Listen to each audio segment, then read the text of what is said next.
ቃልነው ብሎ መክሯልና ማርያም የዚህን ደስታ ሕዝብ የሆነ እርሱን ወለደችው።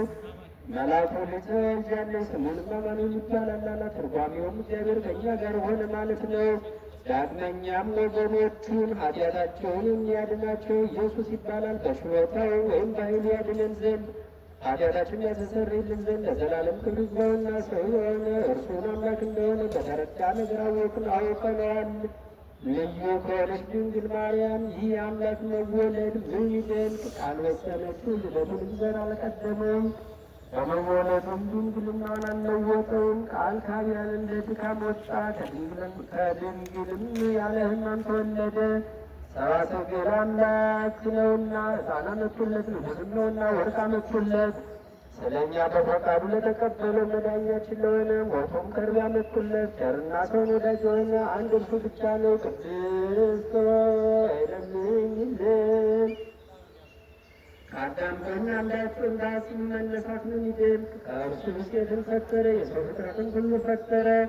ጌታ ያውቃል ተሰጠ፣ ከልዩ ድንግል ሰው ሆነና አማኑኤል ተባለ። ለዚህ ሁልጊዜ እርሷን እንለምን፣ ከተወደደ ልጇ ታማልደን ዘንድ በቅዱሳንና በሊቃነ ጳጳሳት ከሁሉ ዘንድ ቸር ናትና ደጅ የሚጠኑለትን ወልዳላችኋለችና፣ ለነቢያትም ትንቢት የተናገሩለትን ወልዳላችኋለችና፣ ለሐዋርያትም እስከ ዓለም ዳርቻ በስሙ ያስተማሩለትን ወልዳላችኋለችና፣ ሰማዕታትን ምእመናንም የተጋደሉለትን የጥበቡ ጸጋ ብዛት የማይታወቅ ኢየሱስ ክርስቶስ ከእርሷ ተወልዷልና የይቅርታው ብዛት መርምረን እንወቅ።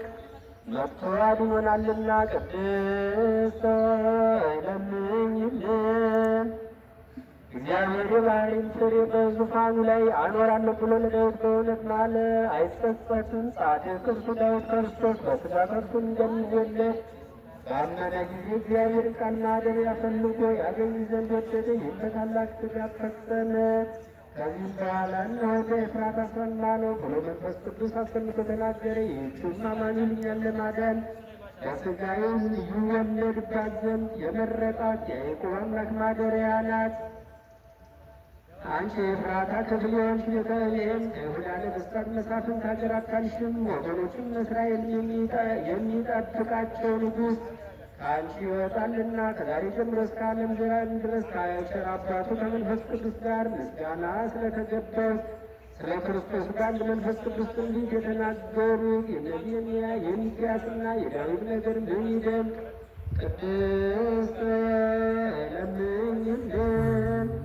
ለእስራኤል የነገሰ የዳዊት ጠላቶቹ በተነሱበት ጊዜ ከቤተልሔም ምንጭ ውሃ ይጠጣ ዘንድ ወደደ።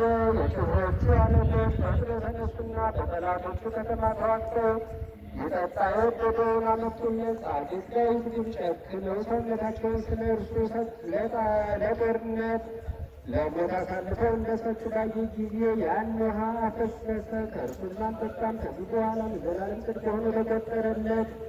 ሰማዕታት የዚችን ዓለም ጣዕም በእውነት ናቁ፣ ደማቸውንም ስለ እግዚአብሔር አፈሰሱ። ስለ መንግሥተ ሰማያት መራራነት ታገሱ። እንደ ይቅርታ ብዛት ይቅር በለን። ቅድስት ሆይ ለምኝልን።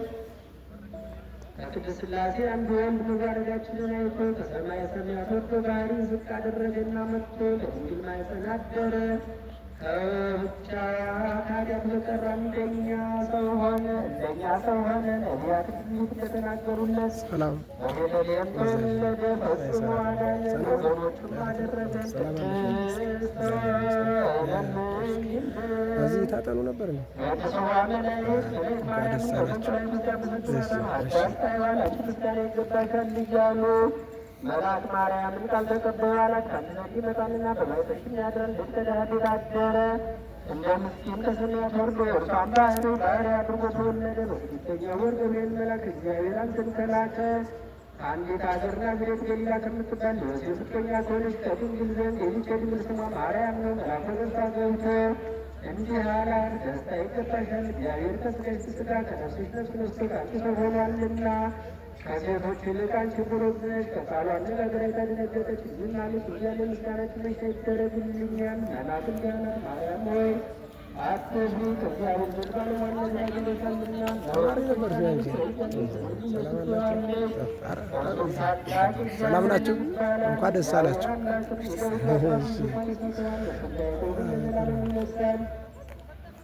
መንግስቱም አያልፍም። ማርያም መላኩን እንዲህ አለችው፣ የበርደን ይሆንልኛል ወያምር ጊዜ መላኩን እንዲህ አላት፣ መንፈስ ቅዱስ ይጠብቅሻል፣ የኖር ኃይልም ያድርብሻል። የሚወለደው ከሦስቱ ቅዱስ አንዱ ቅዱስ ነው። ኤልሳቤጥ ካንቺ ወገን የምትሆን ከሸመገለች ካረጀች በኋላ ጸነሰች፣ ልጅም አገኘች። እነሆ 6 ወር ሆነ መካን ሲሆን እግዚአብሔር የሚሳነው ነገር የለምና ማርያም መላኩን እንደ ቃል ይደረግልኝ እኔ ለእግዚአብሔር ባሪያውን እያለችው መልአኩ ገብርኤል ማርያም ድንግላችሁ ክብር ምስጋና ይገባሻል አላት። እንዴት ናችሁ? ሰላም አላችሁ? ሰላም ናችሁ? ብዙ አይደላችሁ? ሰላም አላችሁ? እንኳን ደስ አላችሁ። እሺ በል ሁሉ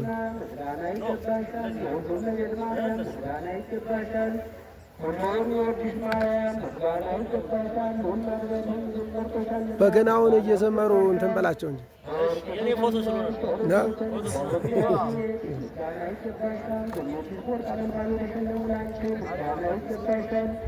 የምስራቅ ደጃፍ የብርሃን እናቱ ላንቺ ምስጋና ይገባሻል። ቀጣይ ሰባት የምታበሪ ክብርሽ ከአድባራት ሁሉ ከፍ ከፍ ያለ ላንቺ ምስጋና ይገባሻል። ማርያም ሆይ ከተመረጡ የተመረጥሽ ከተከበሩ የተከበርሽ ላንቺ ምስጋና ይገባሻል። ከጌታችን ከመድኃኒታችን ከኢየሱስ ክርስቶስ ለሚልን ያደረገን በአባቱ ምስጋና ከቅዱሳን መላእክት ጋር በመጣ ጊዜ ጻድቃንን በቀኙ ኃጥአንን በግራው ባቆመ ጊዜ እኛን ከሰማዕቱ እስጢፋኖስ ከመጥምቁ ዮሐንስና ከሁሉ ቅዱሳን ሰማዕታትም ጋር ያቆመን ዘንድ ለምኝልን። ለዘላለሙ አሜን። ለዘላለሙ ይቅር ይበለን።